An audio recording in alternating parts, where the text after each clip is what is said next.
you very much for the introduction. It's great to be here, and yeah, really exciting to hear you guys embarking on this journey of learning more about sustainable development. So I'll just share my screen, and then we will kick into it. All right, is that coming through? Perfect. So yeah, this evening we'll be sharing with you guys around how organizations can go about enhancing their business performance through taking action on climate change. So I'm going to take you back 20 years. So this is me and some of my whānau 20 years ago. And the reason I show you this photo is because this is in a time when climate change, global warming, that wasn't even part of our everyday language. So here we are at Cable Bay Adventure Park near Nelson. We'd been blitzing around on quad bikes, going up and down the mountains, having a great time, and with little regard for our impact on the environment. But for me, over the years to come, it made me realize just how important it is to take action on climate change. And we'll come back to the story as I reach the end of my presentation. So fast forward 15 years, while I was at the Victoria University of Wellington, I embarked on my master's study, and that was looking at extreme weather and climate related events.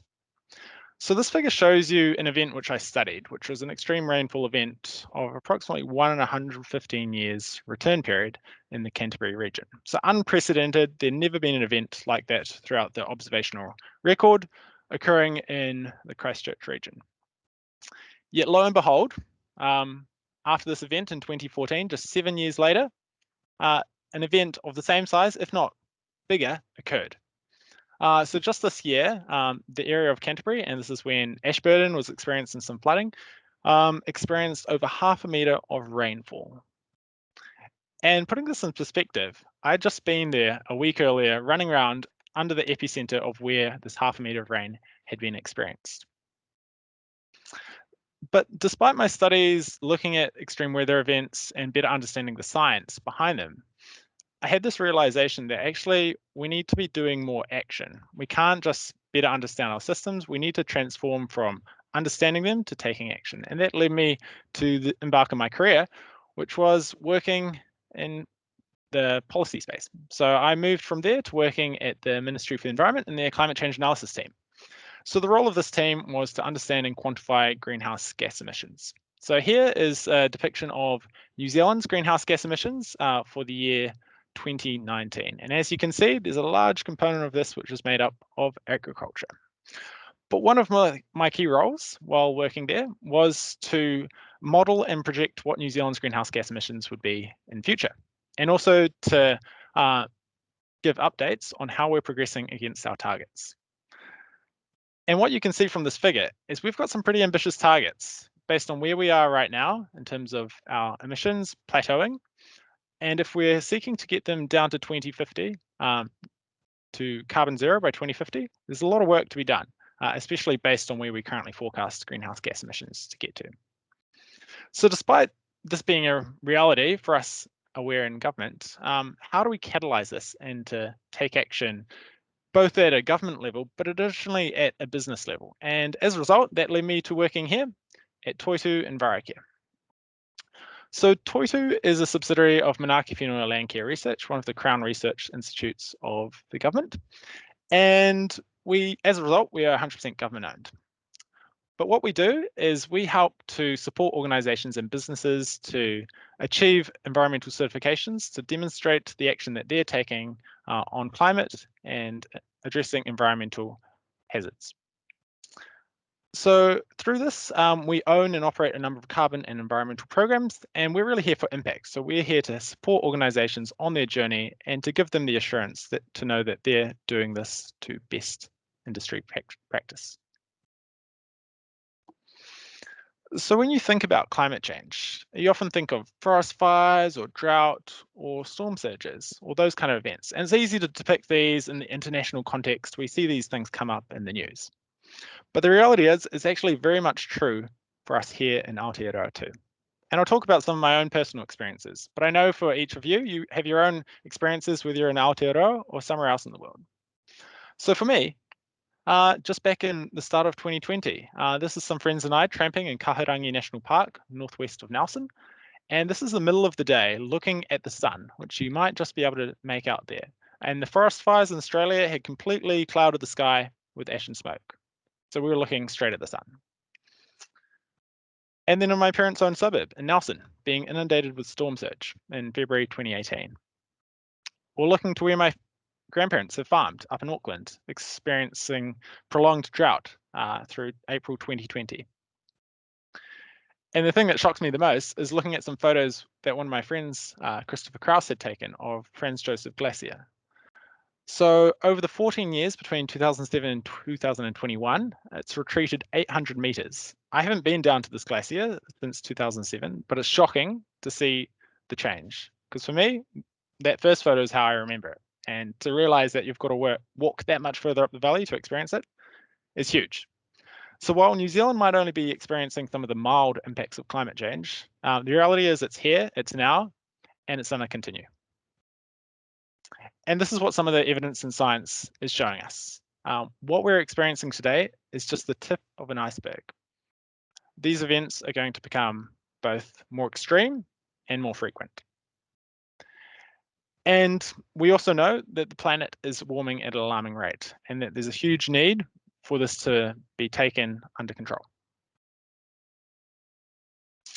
But there are signs of encouragement. So back in 2015, there at the Paris Conference of Parties, there was global consensus on the need to start taking action on climate change. And through this, we saw global momentum and a domino effect for countries starting to set ambitious pledges through their nationally determined contributions to manage their greenhouse gas emissions and to help ensure that warming is kept below 2 degrees.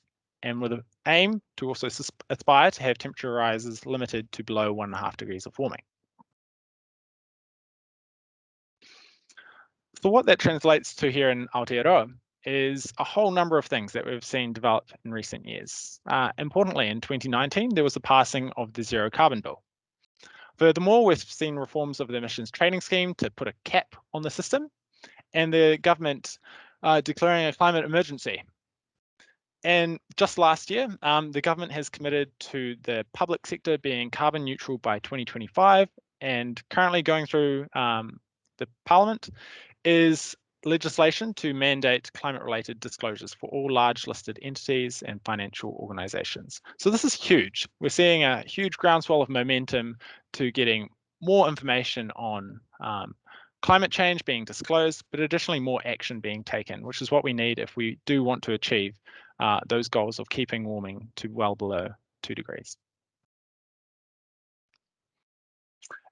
And it's not just in government that this is occurring. We're increasingly seeing businesses taking action.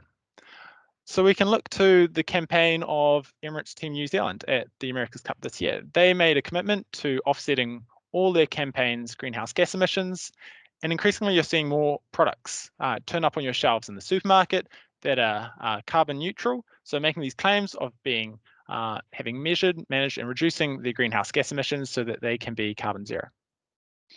And it's not just here in Aotearoa, we're also seeing this internationally. We're seeing large corporations too taking real action and looking both upstream and downstream of their supply chain in terms of what they can do to address climate change and be a part of the solution.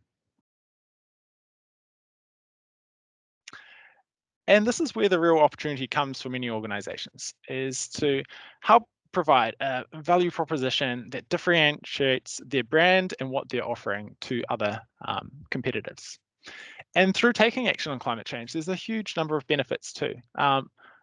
Importantly, it helps them manage their risks, whether that's the regulatory risk that we know is coming with government as they increasingly lift their ambition and set the lowest common denominator higher and higher. It also helps to reduce the risk in terms of exposure to carbon price going forward. And in combination with this, it can help drive efficiency, both helping to retain staff who find and identify organizations that align with their values and are demonstrating that they're walking the talk. But additionally, it helps ensure that businesses are setting themselves up to be ready for the low carbon economy that we know is just around the corner. So how should an organisation go about putting themselves in this space? And this is where Toitu Envirocare comes in to help. We know that you can't manage what you don't measure. So we help support our customers to measure and understand what their impact is in terms of the greenhouse gas emissions they're producing. So we follow international framework of measuring greenhouse gas emissions to support them with the tools and the advice that they need so that they can get a grasp about what their footprint is. And once you know your footprint, only then can you start to understand where are the opportunities, where can you set your targets, and how can you reduce your greenhouse gas emissions and build a plan to reduce them through time. So while you're working hard to reduce your emissions, there may be unavoidable emissions which you can't avoid at that point in time. And this is where offsets provide a real opportunity to cancel and mitigate any of those unavoidable emissions that are arising from your business activities. And on our programs, we help our clients to track their progress. So it's an annual program where each year they can check in and be held accountable in terms of how they're tracking against their targets that they've set and to demonstrate that they are actually making real tangible emissions reductions. And importantly, helping to tell the story. So for us, it's not just having impact in terms of the organization and what they're doing internally, but helping to communicate that to their stakeholders, to their customers, and additionally to have influence in the industry. So we do this through offering a number of carbon programs, and it's really great to hear Priti talking earlier about this groundswell of movement towards more organisations taking action, and we're really seeing that here at Toitu too. And organisations wanting to move beyond just being business as usual, actually being regenerative in the work they're doing. And that's what we're offering too in terms of our Toitu Climate Positive program. And that's going really above and beyond just mitigating and cancelling out any of the emissions that are originating from your organization's footprint, but going a step further in terms of making sure that you're cancelling above and beyond the emissions that your organization is responsible for, and ensuring that you're having an impact in terms of achieving some of the goals that you set out for societal impact too. And these are programs which we offer both at an organizational level, but additionally for any products that may want to be certified or an event or farms. And it's not just for large end of town, it's also for the small end of town. So we also offer tools to support small to medium enterprises that are wanting to get an understanding about their footprint. So this is a way for organizations that may not have the resources to go through the formal audit and certification to get a grasp about what their footprint is and where can they start to take action. So to understand where their greenhouse gas emissions are coming from so that they can then benchmark their own performance and then think about where can we go going forward. So coming back to where I started with Cable Bay Adventure Park. So it's been a pleasure this year for me to be working with them. And I'm really excited to see the journey that they're on in terms of improving their sustainable performance. So they've got some really exciting plans underway, both in terms of enhancing the native forest land on their property, but additionally in terms of transitioning their fleet of vehicles away from being petrol and diesel powered across to battery electric. And in the interim, until that technology becomes available, they're looking at options to adopt biofuels. They've already installed solar panels on the roofs of their buildings. And one of the huge learnings for them as they came on this journey to measure and understand their footprint was actually, it wasn't just the liquid fossil fuels that they were burning in their vehicles that were the biggest source of greenhouse gas emissions. In fact, it was the 160 sheep, which they had roaming on some of their paddocks, that were producing just as much greenhouse gas emissions as their combined fleet of vehicles, which was a big eye opener both for them and for me in terms of, actually some of the things that are just in the back paddock, they might be producing just as much greenhouse gas emissions and provide an opportunity which you didn't think about before embarking on that journey of measuring and managing your greenhouse gas emissions. So I guess my challenge to all of you is, what is your moonshot? Where are you aiming to get yourself? We believe that climate action is a transformational opportunity of our lifetime, and every player has a role. So I challenge you guys to think about what your role is going to be in helping to address climate change. Kia ora.